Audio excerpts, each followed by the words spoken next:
Hello everyone, welcome to Assam Wi-Fi Study. আজিৰ ভিডিঅ'টিত আমি আলোচনা কৰিম process of learning, child development and pedagogy ছাবজেক্টৰ প্ৰচেছ অফ লাৰ্ণিং, শিক্ষণ প্ৰক্ৰিয়া, meaning and nature of learning, শিক্ষণৰ অৰ্থ আৰু প্ৰকৃতি, ফেক্টৰ্ছ এফেক্টিং লাৰ্ণিং, শিক্ষণক প্ৰভাৱিত কৰা উপাদান, মেথডছ অফ লাৰ্ণিং, শিক্ষণৰ পদ্ধতি, লছ অফ লাৰ্ণিং, শিক্ষণৰ নীতিসমূহ, থিয়ৰিজ অফ লাৰ্ণিং, শিক্ষণৰ তত্ত্বসমূহ। এই চাইল্ড ডেভেলপমেণ্ট এণ্ড পেডাগজি পেপাৰখনৰ প্ৰচেছ অফ লাৰ্ণিং এই টপিকটো এইখিনি পাৰ্ট বহুত বেছি ইম্পৰ্টেণ্ট হয়। শিক্ষণৰ পদ্ধতি, মেথডছ অফ লাৰ্ণিং যদি চাওঁ, প্ৰচেষ্টা আৰু ভুল পদ্ধতি, অন্তৰ্দৰ্শন পদ্ধতি, আকৌ যদি লছবিলাক যদি চাওঁ, নীতিসমূহ, অনুশীলনৰ নীতি, পৰিণাম নীতি, প্ৰস্তুতিৰ নীতি, তত্ত্বসমূহ যদি চাওঁ, সংযোগবাদ, অনুবন্ধনবাদ, এই সকলোবিলাকে বহুত বেছি ইম্পৰ্টেণ্ট হয়। যদি চেনেলটো এতিয়ালৈকে ছাবস্ক্ৰাইব কৰা নাই, আপোনালোকে ছাবস্ক্ৰাইব কৰি ল'ব। বলক আমি আৰম্ভ কৰোঁ। এই ভিডিঅ'টিত আমি এই গোটেইকেইটা টপিক কভাৰ কৰিম। প্ৰথমতে যদি চাওঁ আমি meaning and nature of learning, শিক্ষণৰ অৰ্থ আৰু প্ৰকৃতি। শিক্ষণ কি? Learning, what is learning? শিক্ষণ কি? আমি যদি চাওঁ শিক্ষণ কি, মানুহ সদায় নতুন নতুন পৰিৱেশ, পৰিস্থিতি অথবা সমস্যাৰ সন্মুখীন হৈয়ে থাকে, আমি সকলোৱে জানো। এইবোৰত নিজৰ প্ৰবৃত্তি, পৰিচালিত ক্ৰিয়া আচৰণ আদি ক্ৰমে পৰিৱৰ্তন আৰু উন্নতি সাধন কৰি পৰিৱেশৰ লগত সুস্থ সমাজ এখনৰ চেষ্টা কৰে।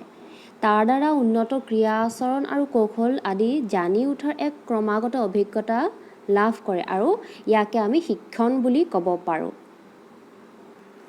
শিক্ষাবিদ পাৰ্চিনানৰ মতে হ'ল শিক্ষণৰ অৰ্থ আচৰণৰ সংশোধন। এইবোৰ ডেফিনেশ্যনবোৰ আহে যে শিক্ষণক আচৰণৰ সংশোধন বুলি কোনে কৈছিল, এনেকুৱা ধৰণৰ প্ৰশ্ন বহুত আহে, এইবিলাক মনত ৰাখিব। গেটছৰ মতে শিক্ষা হৈছে অভিজ্ঞতা আৰু প্ৰশিক্ষণৰ দ্বাৰা আচৰণৰ সংশোধন কৰা। এই ডেফিনেশ্যনবিলাক মনত ৰাখিব। ইয়াৰ উপৰি আমি যদি বৈশিষ্ট্য চাব যাওঁ, শিক্ষণৰ যদি বৈশিষ্ট্য চাব যাওঁ, শিক্ষণ হৈছে ব্যক্তিয়ে পৰিৱেশৰ লগত কৰা সমাযোজন কাৰ্যবিশেষ। শিক্ষণৰ দ্বাৰা নতুন অভিজ্ঞতা আৰু উন্নত ক্ৰিয়া আচৰণৰ যোগ্যতা লাভ কৰিব পৰা যায়। শিক্ষণৰ সদায় এক নিৰ্দিষ্ট লক্ষ্য বা উদ্দেশ্য থাকে। সকলো শ্ৰেণীৰ জীৱৰেই সমানে শিক্ষণ ক্ষমতা নাথাকে। এইবোৰ হ'ব শিক্ষণৰ বৈশিষ্ট্য।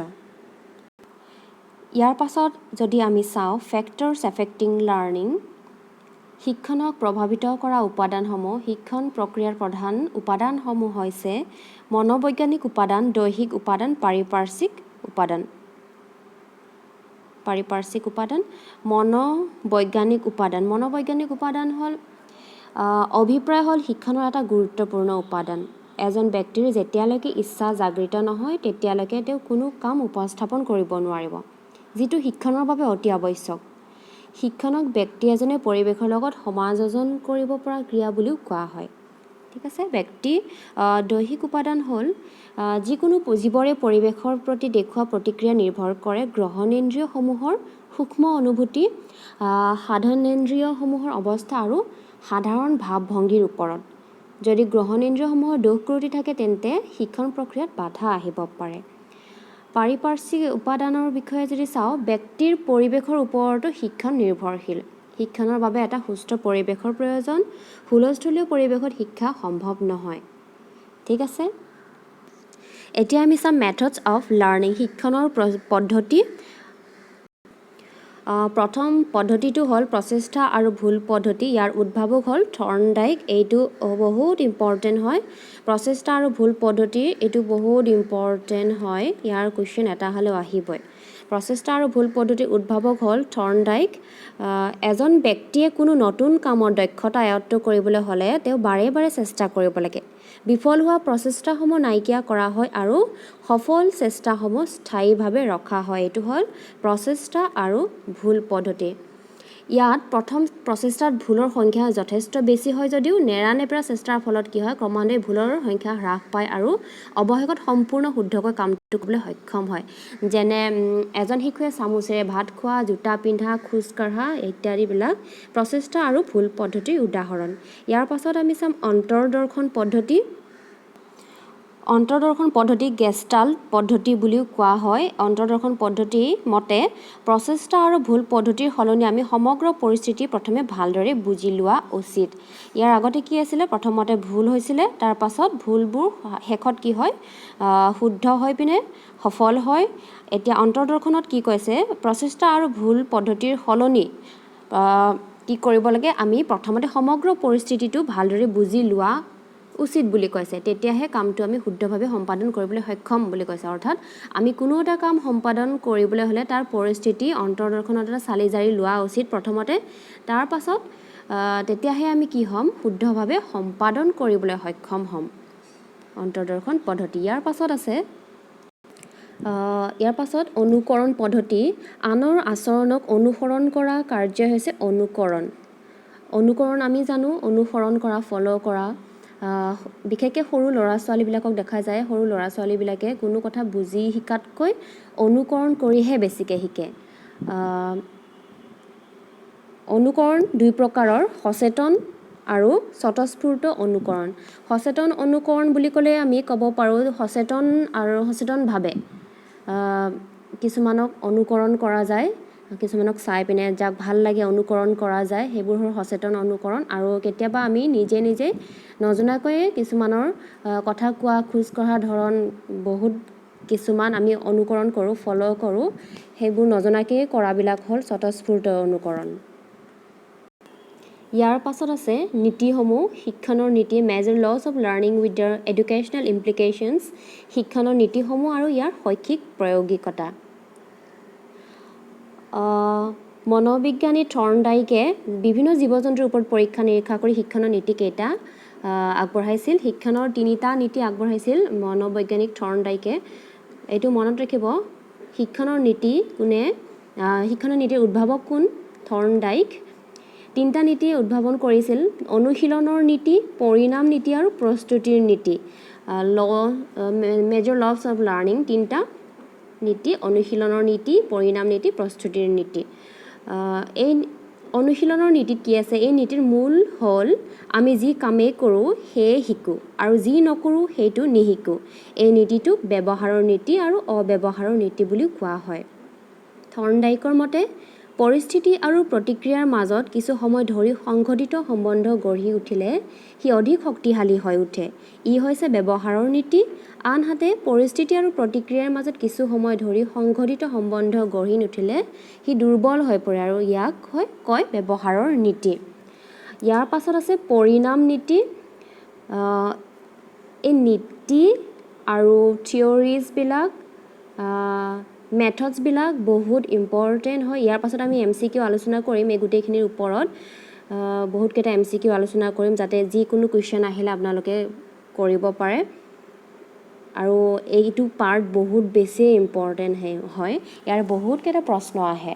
বিশেষকৈ উদ্ভাৱকবিলাকৰ কথা আহে, কোনটো নীতি কোনে উদ্ভাৱন কৰিছিলে বা প্ৰচেষ্টা আৰু ভুল পদ্ধতি কোনে উদ্ভাৱন কৰিছিলে।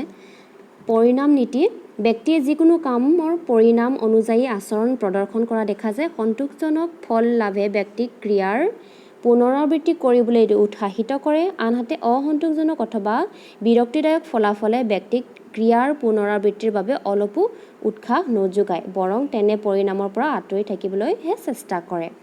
অৰ্থাৎ প্ৰাণীয়ে নিজ কাৰ্যৰ সুখজনক অথবা দুখজনক ফল লাভ অনুযায়ীহে আচৰণ প্ৰদৰ্শন কৰে। এই পৰিণাম নীতি নিশ্চয় বুজি পাইছে। প্ৰস্তুতিৰ নীতি হৈছে, থৰ্ণডাইকে তাৰ ডেফিনেশ্যন দিছিল, যেতিয়া কোনো বান্ধোনে কৰ্ম কৰিবলৈ সাজু হৈ থাকে সেই কৰ্মই সন্তুষ্টি দিয়ে, আৰু যদি সাজু হৈ নাথাকে তেন্তে সেই কৰ্মই বিৰক্তিৰ কাৰণ হৈ পৰে। এইটো আমি সকলোৱে জানো, কাৰণ আমাৰ ক্ষেত্ৰতো সেই একেই হয়। যেতিয়া কোনো বান্ধোনে কৰ্ম কৰিবলৈ সাজু হৈ থাকে তেতিয়া সন্তুষ্টি দিয়ে, সেই কৰ্মই আমাৰ ভাল লাগে কৰি পিনে, কিন্তু যদি সাজু হৈ নাথাকে তেতিয়াহ'লে সেই কামটো বিৰক্তিৰ হৈ পৰে। অৰ্থাৎ যেতিয়া এজন ব্যক্তিয়ে শিকিবলৈ বা কোনো কাম কৰিবলৈ প্ৰস্তুত হৈ থাকে তেতিয়া তেওঁ বেছি কাৰ্যকৰীভাৱে আৰু সন্তুষ্টিৰে কামটো কৰিবলৈ বা শিকিব পাৰে। অ'কে, এইখিনি আছিলে নীতিসমূহ। এতিয়া আমি চাম থিয়ৰিজ অফ লাৰ্ণিং, শিক্ষণৰ তত্ত্বসমূহ কি কি আছে। থিয়ৰিজ অফ লাৰ্ণিং, শিক্ষণৰ তত্ত্ব। মনোবিজ্ঞানীসকলে কি কৰিছিলে, শিক্ষণ প্ৰক্ৰিয়া বৰ্ণনা কৰিবলৈ বিভিন্ন তত্ত্ব আগবঢ়াইছিলে, আৰু তাৰ ভিতৰত হ'ল সংযোগবাদ তত্ত্ব, অনুবন্ধনবাদ তত্ত্ব, সামগ্ৰিকতাবাদ তত্ত্ব, কানেকশ্যনিজিম, কণ্ডিশ্যনিং, কনষ্ট্ৰাকটিভিজিম। সংযোগবাদ তত্ত্ব, এই তত্ত্বৰ জন্মদাতা হ'ল বা উদ্ভাৱক হ'ল থৰ্ণডাইক। এইটা বহুতেই বেছি ইম্পৰ্টেণ্ট, মই বাৰে বাৰে কৈ আছোঁ, বহুতেই বেছি ইম্পৰ্টেণ্ট। সংযোগবাদ তত্ত্বৰ জন্মদাতা থৰ্ণডাইক। শিক্ষণ তেতিয়া সংঘটিত হয় যেতিয়া উদ্দীপক আৰু প্ৰতিক্ৰিয়াৰ মাজত সংযোগ স্থাপন হয়। কেতিয়াবা এনেকৈ আহে, এই চেণ্টেঞ্চবোৰ আহে, এইটো কোনটো তত্ত্বৰ লগত বা কোনটো নীতিৰ লগত সম্পৰ্ক আছে, সেনেকৈ চেণ্টেঞ্চবোৰো দিয়া দেখা যায় কেতিয়াবা। আৰু এইবোৰতো আহেই জন্মদাতাবিলাক, উদ্ভাৱকবিলাকৰ নাম। একৰ্ডিং টু থৰ্ণডাইকৰ মতে শিক্ষণ হ'ল উদ্দীপক আৰু প্ৰতিক্ৰিয়াৰ মাজত সংযোগ স্থাপন, আৰু এই মতবাদৰ পৰা প্ৰচেষ্টা আৰু ভুল পদ্ধতিৰ সৃষ্টি হৈছে। এনেকৈও আহিব পাৰে, এই চেণ্টেঞ্চটো দিব পাৰে ডেফিনেশ্যনটো, এই সংজ্ঞাটো কোনে দিছিল আৰু বা কিহৰ লগত জড়িত, কোনটো তত্ত্বৰ লগত জড়িত, সেনেকৈ দিব পাৰে। গতিকে আপোনালোকে ভালদৰে খুচৰি চাব। নেক্সট তত্ত্ব আছে অনুবন্ধনবাদ তত্ত্ব। অনুবন্ধনবাদ তত্ত্বৰ দুটা ভাগ আছে, এটা হ'ল ক্লাছিকেল কণ্ডিশ্যনিং আৰু এটা আছে অপাৰেণ্ট কণ্ডিশ্যনিং, ক্ৰিয়াত্মক তত্ত্ব। ক্লাছিকেল কণ্ডিশ্যনিঙত কি আছে, উদ্ভাৱক হ'ল আইভেন পেভলভ। একদম মনত ৰাখিব, অনুবন্ধনবাদ তত্ত্বৰ ক্লাছিকেল কণ্ডিশ্যনিঙৰ উদ্ভাৱক কোন বুলি সুধিলে পেভলভ। এই তত্ত্বমতে কি হয়, স্বাভাৱিক উদ্দীপক কৃত্ৰিম উদ্দীপকলৈ সলনি কৰা হয়। মই আপোনালোকক মেইন পইণ্টকেইটাহে কৈ গৈ আছোঁ, আপোনালোকে যদি কিতাপ পাইছে ডিটেইলছত পঢ়িব, আৰু আমি MCQ আলোচনা কৰিমেই, আপোনালোকৰ গোটেইখিনি কভাৰ হৈয়ে যাব। এই তত্ত্বমতে স্বাভাৱিক উদ্দীপক কৃত্ৰিম উদ্দীপকলৈ সলনি কৰা হয়, কিন্তু প্ৰতিক্ৰিয়া সকলো সময়তে একে থাকে। এইদৰে কৃত্ৰিম উদ্দীপক স্বাভাৱিক প্ৰতিক্ৰিয়াৰ মাজত এক নতুন সংযোগৰ সৃষ্টি হয়, এইদৰে অনুবন্ধিত ক্ৰিয়া সংঘটিত হয়। সেইটো আছিলে নম্বৰ অনুবন্ধন তত্ত্বৰ। এতিয়া নেক্সট অনুবন্ধন তত্ত্বৰ আৰু এটা ভাগ হৈছে অপাৰেণ্ট কণ্ডিশ্যনিং বা ক্ৰিয়াত্মক অনুবন্ধন তত্ত্ব। ইয়াৰ উদ্ভাৱক হ'ল স্কিনাৰ, ফ্ৰেডৰিক স্কিনাৰ হ'ল ইয়াৰ উদ্ভাৱক, আৰু ইয়াৰ সংজ্ঞাটো হ'ল ব্যক্তিৰ আচৰণ পৰিৱেশত সংঘটিত হয় তাৰ কোনো ফল বা পৰিণাম উৎপাদিত হ'বৰ বাবেহে। এইটো হৈছে সংজ্ঞা, আৰু উদ্ভাৱক হ'ল স্কিনাৰ। আমি ইতিমধ্যে তিনিটা তত্ত্বৰে সংযোগবাদ তত্ত্ব চালোঁ, অনুবন্ধনবাদ তত্ত্ব চালোঁ। এতিয়া নম্বৰ 3 আছে গঠনবাদ তত্ত্ব। গঠনবাদ তত্ত্বৰ বিষয়ে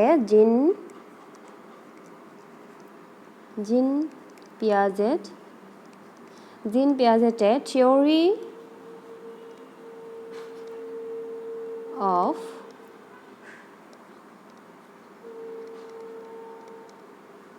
কগনিটিভ ডেভেলপমেণ্ট অৰ্থাৎ জ্ঞানাত্মক বিকাশ তত্ত্বত এই গঠনবাদ তত্ত্বৰ বিষয়ে আগবঢ়াইছিল জীন পিয়াজেটে। এই তত্ত্ব অনুসৰি ব্যক্তিয়ে তেওঁলোকৰ জীৱনত আহৰণ কৰা বিভিন্ন অভিজ্ঞতাৰ পৰা নিজাববীয়াকৈ কিছুমান জ্ঞান আয়ত্ত কৰে আৰু তাৰ পৰা তাৰ অৰ্থ নিৰূপণ কৰে। এই তত্ত্ব পৰ্যবেক্ষণ আৰু বৈজ্ঞানিক অধ্যয়নৰ ওপৰত বিশেষকৈ নিৰ্ভৰশীল। ইয়াত কোৱা হৈছে কি, ব্যক্তিয়ে নিজৰ বোধ শক্তি নিজৰ অভিজ্ঞতাৰ পৰাই তৈয়াৰ কৰে, আৰু এই তত্ত্ব অনুসৰি শিক্ষাৰ্থীৰ পূৰ্বৰ পৰাই জ্ঞান আৰু অভিজ্ঞতা থাকে, যিবোৰ তেওঁলোকৰ সামাজিক আৰু সাংস্কৃতিক পৰিৱেশে নিৰ্ধাৰণ কৰে। সেইবাবে এনেদৰে ক'ব পাৰি যে শিক্ষণ হৈছে এটা সক্ৰিয় প্ৰক্ৰিয়া য'ত শিক্ষাৰ্থীয়ে নিজৰ পূৰ্বৰ জ্ঞান আৰু অভিজ্ঞতা ব্যৱহাৰ কৰে। যেনেকৈ ধৰক যিকোনো ব্যক্তিয়ে নিজৰ পূৰ্বৰ অভিজ্ঞতা বা এক্সপিৰিয়েঞ্চৰ ওপৰত ভিত্তি কৰি কোনো এটা সমস্যা সমাধান কৰে, তেতিয়া তেওঁলোকৰ নিজৰ বোধ শক্তিৰ গঠন হয়, নিজৰ বোধ শক্তি গঠন কৰি লয়। সেইকাৰণে কোৱা হয় কি, পূৰ্বৰ জ্ঞান অভিজ্ঞতা ব্যৱহাৰ কৰে, গঠন কৰি লয়। এতিয়া আমি ইম্পৰ্টেণ্ট MCQ বিলাক আলোচনা কৰিম।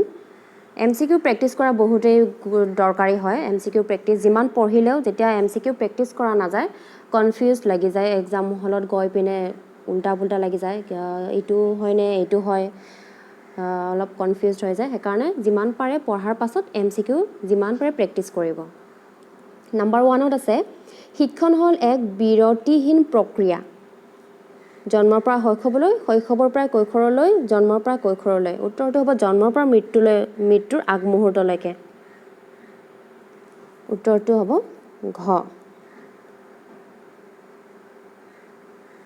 নেক্সট নম্বৰ শিক্ষণ প্ৰক্ৰিয়া সম্ভৱ হ'ব পাৰে আনুষ্ঠানিকভাৱে অনানুষ্ঠানিকভাৱে ক খ দুয়োটাই হ'ব কাৰণ আনুষ্ঠানিকভাৱে শিক্ষা আমি গ্ৰহণ কৰিব পাৰোঁ আৰু অনানুষ্ঠানিকভাৱেও আমি পাৰোঁ নম্বৰ 3 শিক্ষণ প্ৰক্ৰিয়াই পৰিশোধন কৰিব পাৰে আচৰণৰ উত্তৰটো হ'ব ক 4 নম্বৰ আগ্ৰহ বা ইচ্ছা প্ৰকাশ কৰি শিকো বুলি শিকাখিনিকে কোৱা হয় উত্তৰটো হ'ব সচেতন শিক্ষণ সচেতন আমি জানি বুজি সচেতনভাৱে শিকো যে সেইকাৰণে আগ্ৰহ বা ইচ্ছা প্ৰকাশ কৰি শিকো বুলি শিকাখিনিক সচেতন শিক্ষণ বুলি কোৱা হয় নম্বৰ 5টো হ'ল শিক্ষণ উদ্দীপক আৰু প্ৰতিক্ৰিয়াৰ মাজৰ সংযোগ সাধনৰ প্ৰক্ৰিয়া বুলি বৰ্ণনা কৰিছিল বিখ্যাত মনোবিদ কোনে থৰ্ণডাইকে কৈছিল শিক্ষণক উদ্দীপক আৰু প্ৰতিক্ৰিয়াৰ মাজৰ সংযোগ সাধনৰ প্ৰক্ৰিয়া বুলি আৰু এই তত্ত্বটো কি আছিল এই তত্ত্বটো আছিল সংযোগবাদ তত্ত্ব আছিল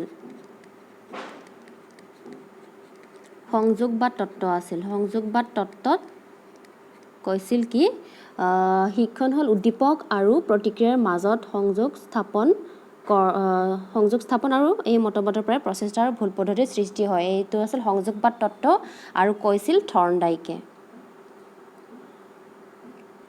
নম্বৰ 6 শিক্ষণ কাৰ্যক এটা প্ৰধান অংগ বোলা হয় উত্তৰটো হ'ব জীৱনৰ শিক্ষণ কাৰ্যটো হৈছে জীৱনৰ এটা অংগ নম্বৰ 7 শিক্ষণ প্ৰক্ৰিয়াটো হ'ল ব্যক্তিগত প্ৰক্ৰিয়া উত্তৰটো হ'ব ব্যক্তিগত প্ৰক্ৰিয়া মই অপশ্যনবিলাক পঢ়ি দিয়া নাই নহ'লে দীঘলীয়া হ'ব বহুত ভিডিঅ'টো আপোনালোকেও বৰ পাব নম্বৰ 8 শিক্ষণৰ অৰ্থ হ'ল আচৰণ সংশোধন এই কথাষাৰ কৈছিল ওডৱৰ্থে কৈছিল এই কথাষাৰ নম্বৰ 9 সকলোবোৰ জীৱৰে শিক্ষণ ক্ষমতা সমান নহয় নম্বৰ 10 শিক্ষণ প্ৰক্ৰিয়াক স্থায়ী ৰূপ প্ৰদানত সহায় কৰে কিহে সহায় কৰে অভ্যাসে সহায় কৰে উত্তৰটো হ'ব গ নম্বৰ 11 শিক্ষণৰ সংযোগবাদ তত্ত্বৰ উদ্ভাৱক আছিল সংযোগবাদ তত্ত্বৰ উদ্ভাৱক কোন আছিল অলপ আগতে ক'লোঁ থৰ্ণডাইক এনেকুৱা ধৰণৰ প্ৰশ্ন বহুত আহে নম্বৰ 12 থৰ্ণডাইক এগৰাকী বিখ্যাত মনোবিজ্ঞানী আছিল আমেৰিকাৰ ইমান সহজ নাহে বাৰু নম্বৰ 13 শিক্ষণৰ প্ৰধান উপাদান তিনিটা আছিলে আৰু সেই তিনিটা হ'ল মনোবৈজ্ঞানিক দৈহিক আৰু পাৰিপাৰ্শ্বিক এই তিনিটা আছিল শিক্ষণৰ প্ৰধান উপাদান নেক্সট নম্বৰ 14 শিক্ষণৰ মূল উপাদান হ'ল মনোবৈজ্ঞানিক উপাদান দৈহিক উপাদান পাৰিপাৰ্শ্বিক উপাদান এই আটাইকেইটাই শুদ্ধ হ'ব কাৰণ এই গোটেইকেইটাই হ'ল শিক্ষণৰ মূল উপাদান নম্বৰ 15 শিক্ষণৰ নীতিসমূহ আগবঢ়াইছিল মই কৈছোঁ থৰ্ণডাইকে আগবঢ়াইছিলে নম্বৰ 16 কৰ্মৰ অনুশীলন বা পুনৰাবৃত্তিয়ে শিক্ষণক স্থায়িত্ব প্ৰদান কৰে এই নীতিটো মানি চলে শিক্ষণৰ অনুশীলনৰ নীতিয়ে মানি চলে নম্বৰ 17 শিক্ষণৰ অনুশীলনৰ নীতিক দুটা ভাগত ভাগ কৰিব পাৰি আৰু সেই দুটা আছিল ব্যৱহাৰৰ নীতি আৰু অব্যৱহাৰৰ নীতি ওকে নেক্সট নম্বৰ 18 শিক্ষণৰ ভিত্তি হ'ল উত্তৰটো হ'ব অভিৰোচন নম্বৰ 19 শিক্ষণৰ ক্ষেত্ৰত পুৰস্কাৰ আৰু শাস্তিৰ নীতিৰ ভিত্তি হ'ল উত্তৰটো হ'ব ফলাফলৰ নীতি গ নম্বৰ হ'ব নম্বৰ 20 শিক্ষণৰ অনুবন্ধনবাদ তত্ত্বৰ উদ্ভাৱক আছিল অনুবন্ধনবাদ তত্ত্ব দুটা আছিলে এটা হ'ল ক্লাছিকেল কৈছিলোঁ যে মই অলপ আগতে ক্লাছিকেল